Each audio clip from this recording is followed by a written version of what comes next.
Welcome back to a slice of news where I cut you off a slice of news. The administration's war on mail in voting continues as Postmaster General David Steiner said the Postal Service would not deliver mail in ballot in states that did not give the administration access to those states' list of absentee voters, something they are not under any legal obligation to do, but effectively allowing the Postal Service to decide who does and does not get to vote by mail. Though if this administration had their way, the answer would be no one. Given how blatantly the Postmaster General seems to be doing the bidding of this administration, it's easy to forget that the federal government does not control the Postal Service and does not have any sort of authority or control over how states administer their elections. In fact, other than literally delivering those mail in ballots, the Postal Service isn't supposed to have any role at all in the election process whatsoever. But the administration shouldn't have control over that seems to almost be a tired phrase, because no matter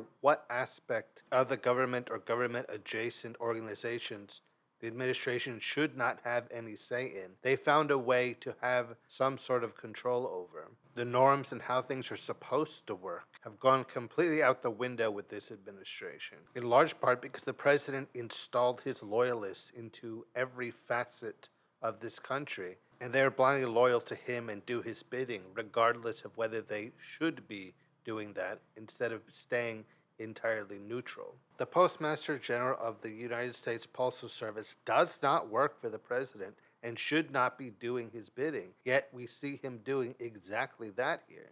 And that's entirely putting aside the fact that what the Postmaster General is proposing to do, or I guess not to do here, is blatantly illegal. But time and time again, we've seen that legality means nothing to this administration either. The president seems to believe that as president, he has blanket authority to do whatever he wants in any way, regardless of what the law says. And if his opponents don't like it, they can take it up in court, confident that he has so many loyalist judges that he will be able to do what he wants regardless of what the law says he can or cannot do. Because his judges will rule in his favor, despite the fact, of course, that the judicial branch of the U.S. government is not supposed to work for the president and give him preferential treatment simply because he was the one who got them their position. I suppose it's really no surprise that in Trump world, everything is transactional.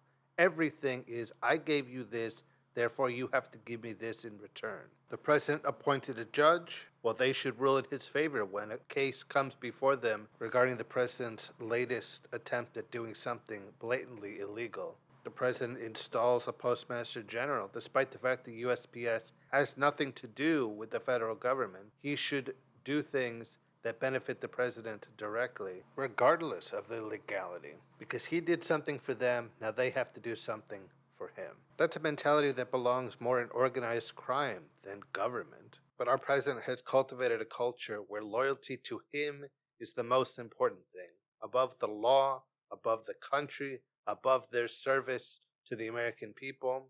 The only thing that matters is that they do what he wants when he wants it.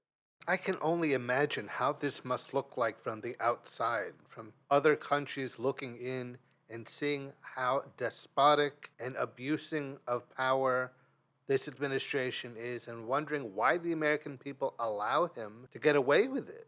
And honestly, there are times when I don't know myself.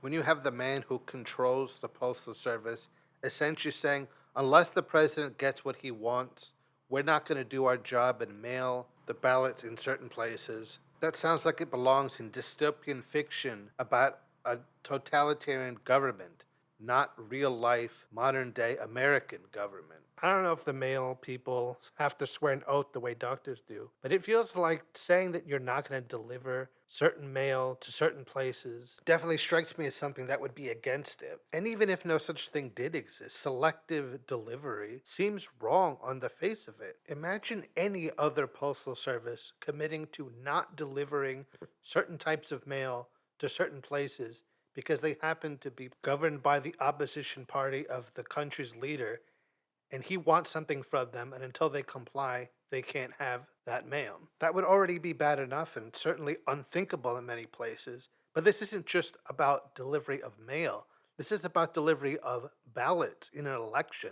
This is threatening election interference to serve the president and his political allies. It goes beyond simply being wrong and ventures very much into the criminal. What's extra galling is they know that. They just don't care because they are confident that they'll either get away with it or it'll be tied up in the court so long that it will be too late to do anything about it when it matters most. It seems we're essentially living in a society where crime is legal as long as the president does it or has it directed to be done on his behalf. And all this is being done by political appointees. So the average American citizen really has no say over what's happening here or any control over it. All we can really do is watch in horror as things unfold the way they have been.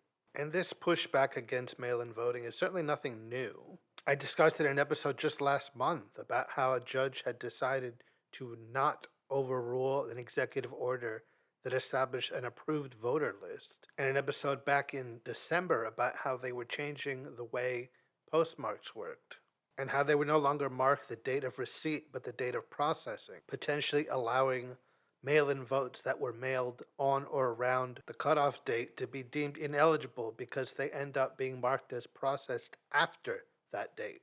As I mentioned in at least one, if not both of those episodes, it's not hard to see why this administration is so hard up on trying to limit or even eliminate mail-in voting. On the whole in this country, the ones who more often rely on mail-in voting are Democrats. Republican voters tend to prefer to vote in person.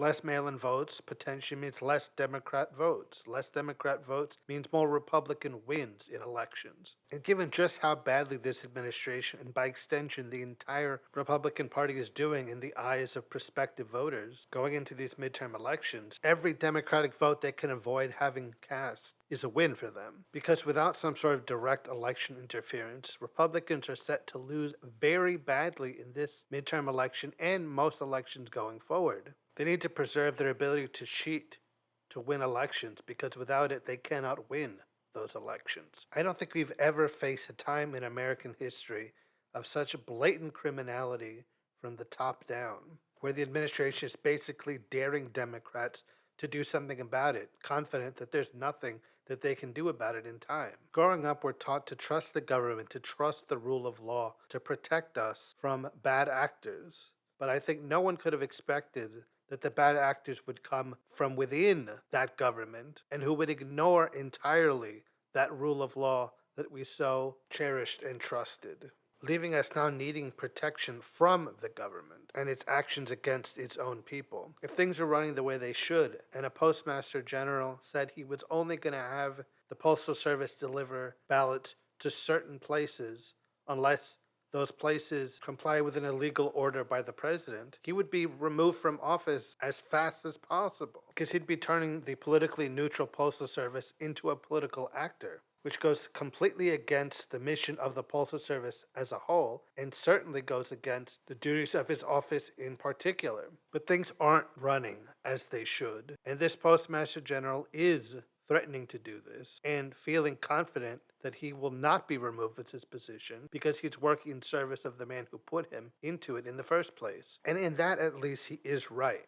While I'm fairly confident that this plan is not going to work out in their favor, the reality is that he will remain the Postmaster General at least for the next few years until a Democratic administration takes over and removes him. Sometimes it really feels as if the list of things that have to be fixed or undone after this administration loses power is ever growing and seemingly endless. Like the administration is treating the country like a hotel room that they're trashing with no regard for who will occupy it after them or what it will take to put it back to a serviceable condition. While it unfortunately won't be until sometime in 2029, I do anticipate when Postmaster General Steiner is removed from his position, since he's so utterly betrayed it and the American people in service of the awful man we have leading our country at the moment. Though admittedly any joy that might bring would be tempered by the fact that I know he will never suffer any real consequence for this. Even if somehow he were convicted of a crime, I know that this president would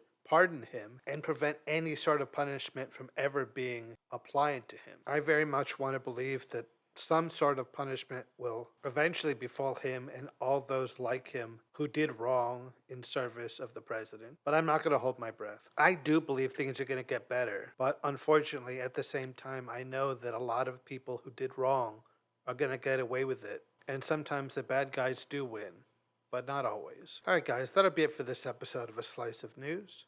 I've been your host, Mr. Slice. And until next time, when I cut you off, another slice of news. And don't forget to rate and review the show on Spotify, Apple Podcasts, or wherever you find it.